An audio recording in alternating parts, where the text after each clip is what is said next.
Hi, this time we're taking a quick look at the Ring RTC1000 Rapid Digital Tyre Inflator.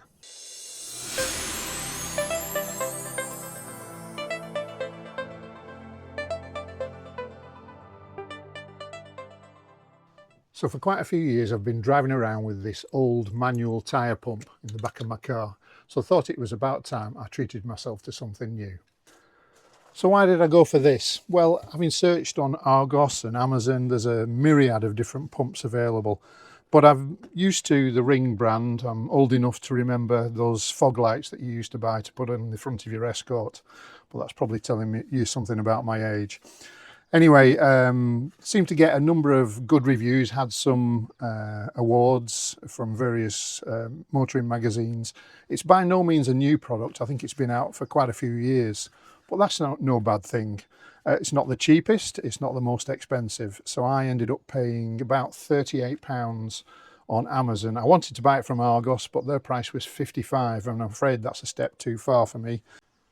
So let's have a quick look at the box before we open it up. So it claims a 2-minute inflation time. It's got a built-in light, comes in a little storage case, a deflator valve to let air out, a wind up cord.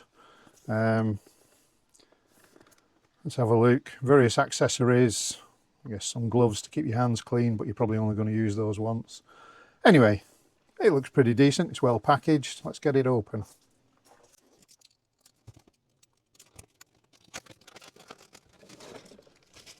Right, nothing left in the box.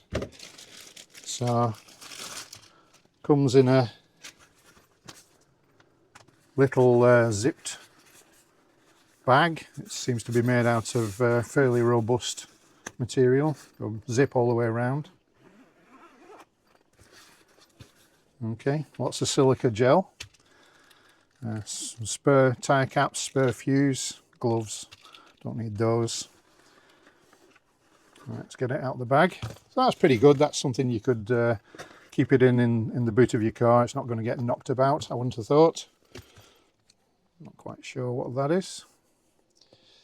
Okay, so let's put the accessories to one side. Overall, that's the palm of my hand, so it gives you an idea of the size.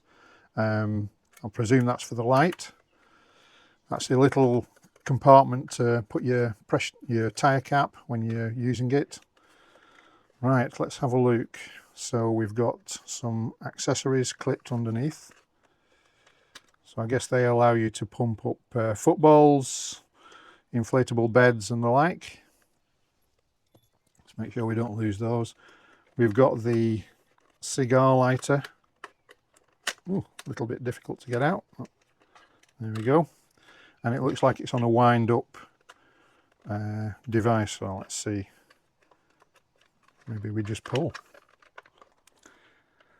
Okay, so first impressions have already taken a hit. Looks like the little rubber thing that fell out of the bag when I opened it belongs in one of these feet. So either not put in or it's not going to stay in very well.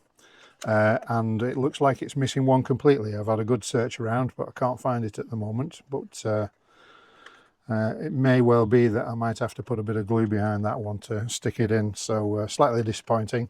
The second thing was the cable was very tightly jammed here. Whoever wound it up at the factory wasn't paying attention, and I don't know if you can see sort of like the disc here.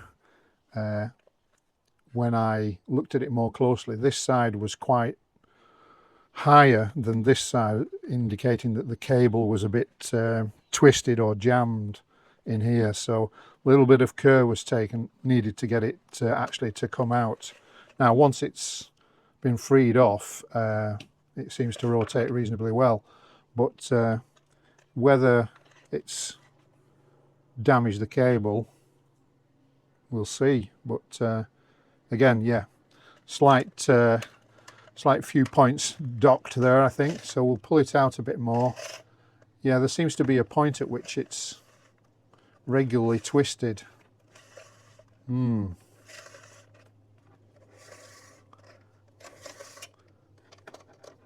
that's the lot. So we'll have a look at the length of that. I think it's supposed to be about 3.5 meters, but we'll check that in a minute. Anyway, we can lock that down, I guess. The other thing we need to take out is the hose to connect to the tyre, which is neatly coiled up, comes out. So yeah, that's pretty good. That seems a reasonably good way to store it, but we'll see how it works in practice. Right then, enough looking at it. Let's get it plugged in and give it some welly. Okay, so I'm going to take out my dash cam and plug in the foot pump. So I did read on a couple of reviews that some people had said this tip here was, I can't remember, it was either too long or too short to make a good connection, but we'll see. So obviously that just goes in. We just heard the faintest of raz from the pump outside. Now I'm also going to put my car keys in because I'm going to run my engine while I'm doing the testing, because I don't want to flatten my battery unduly. So the cable's 3.5 meters long. Now this is a 2016 Ford Focus, and you can see there's plenty to feed through to the rear tyre, and obviously the front tyres are closer. If you're driving a 32-ton Arctic, it's not going to work for you, but I would have thought for most family cars it's all right. Maybe as you push the size limit, then you might have a bit of a stretch, but then you could possibly route it through internally and get a little more distance, but it's fine for the needs that I have. Now it's broad daylight now, but we'll check the light. Yeah, it seems to give a decent light. I mean, I'm sure that'd be useful on a dark night. If you want to switch the units that the pressure is displayed in, you just press the button in the middle. So we're on PSI at the moment. So bar, kPa, kilopascals, and back to PSI. And to adjust the target pressure, because it automatically shuts off, we just rotate. So I don't think we want 37. So I typically do these around 32. So you can see now the target's set to 32. So I'll wish the dust cap off, put it in the little storage space. Now the end of the hose looks, face value, it looks quite a nice easy thing to fit, so we'll see. So we'll put that on and you just screw it on. You'll lose a little bit as you screwed it on. God, that's so much easier than my old manual foot pump with the lever that you have to flick. Right, so according to this we should be able to let some air out. That is so much better than faffing around with the tip of your finger. Oh, I do like that.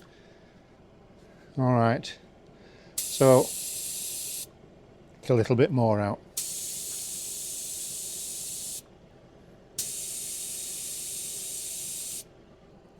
Okay, so we're 6 pounds below target, so let's give it a go.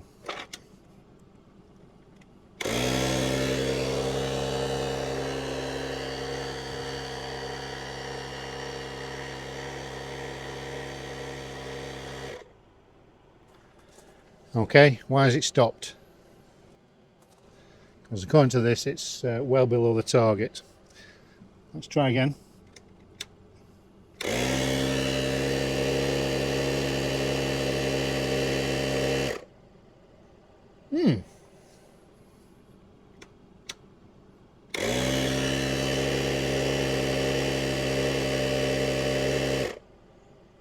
Right, so it's now saying 32, which is the target, but it seemed to take 3 separate cycles, so I'm not sure what's going on there. Anyway, I'll get my pressure gauge out and we'll start to do some testing with that. Okay, using my Holford's pressure gauge, I'm just going to take a start reading. I don't know if you can see that, but that's saying 29.0 psi. Now, there's no guarantee this is perfectly accurate either. This is what I've been using. So, assuming that's correct, 29, I'm going to let some air out using the old-fashioned method.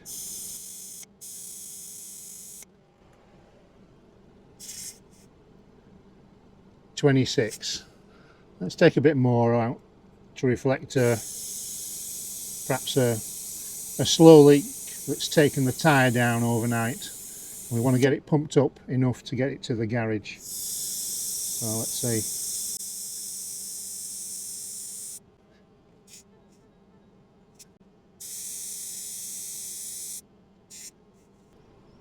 Okay, that's reading 20.0, so I've taken £9 per square inch out of the tyre, so we should have a decent target to pump up now.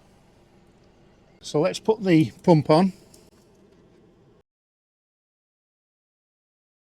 Alright, well that's pretty good. That's settled almost within half a psi of what was on my pressure gauge, so that's close enough for me. So we've now got a target of 32. Let's give it a go.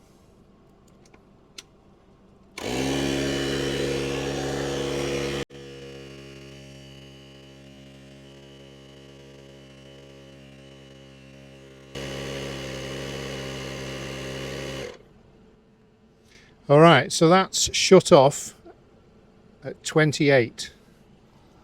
So let's just whiz it off without losing too much. Within half a psi, 27.5. So I think the pressure measurement seems to be pretty good.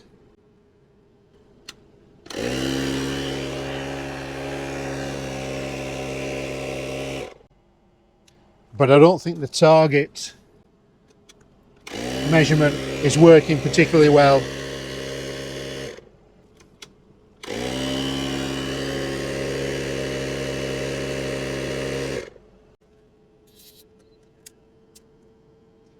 $29.5.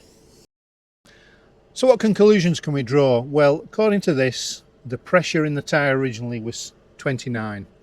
I took it down to 20, and it's taken 3 or 4 cycles of pressing the on-off switch to get it up to 29 and 29 on there. So the target, I think, is a guide rather than being something accurate.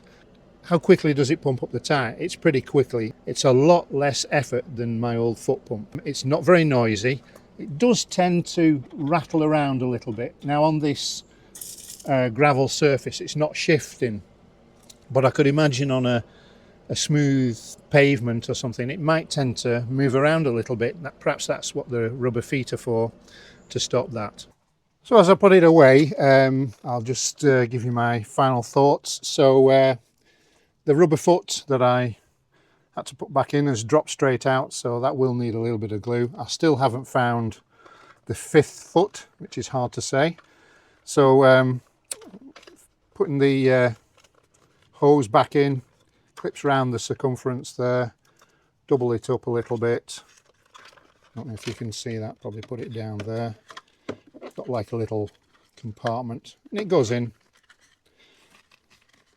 reasonably easy. You have to twist it round a few times, but that's okay. Right, so winding the power cord up, I think, so I'll follow the arrows. I think it's a case of just being careful when you're winding it up, because if you do it, let's do it, it's raining and you want to get back in the car.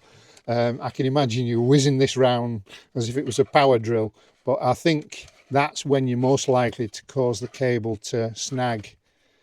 But if you take your time, it seems to be okay. And then you just snick the tip of the connector in there, press it in, and Bob's your uncle. That's down and it's ready to go back in its pouch. Put that there.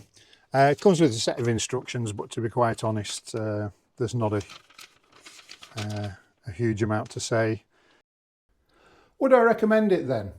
Well, it has a lot of things going for it.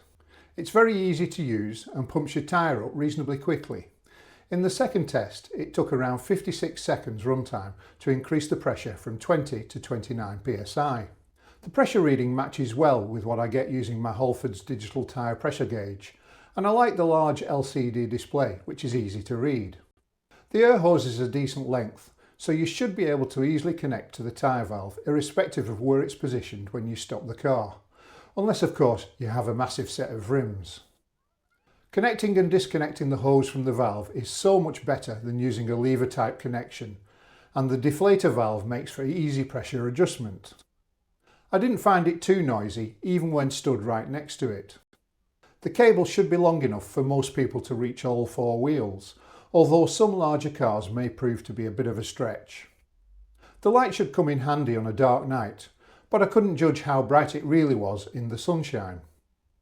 Rounding it off, the storage case appears well made from decent material and certainly beats a cheap plastic cover or a cardboard box, which will soon get dog-eared if my past experience is anything to go by.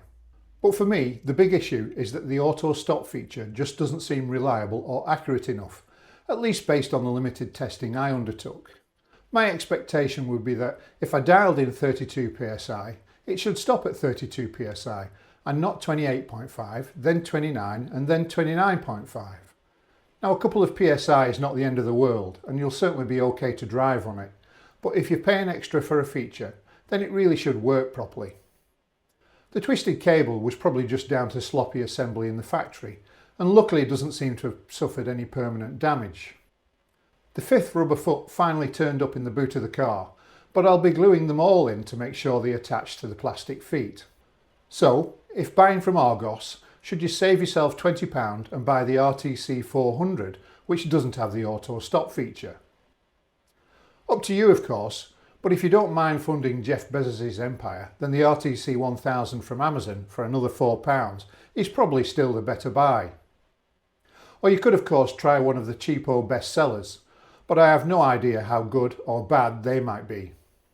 Overall then, I'd give the Ring RTC1000 a star rating of 3.5 out of 5. Well, there you go, that's my review of the RTC1000 Rapid Digital Tyre Inflator from Ring. Hope you found it of some use, interesting. If so, please do give us a thumbs up and click that subscribe button. Always helps get my videos out to a wider audience. And thanks for watching, and hope to see you again next time. Cheers.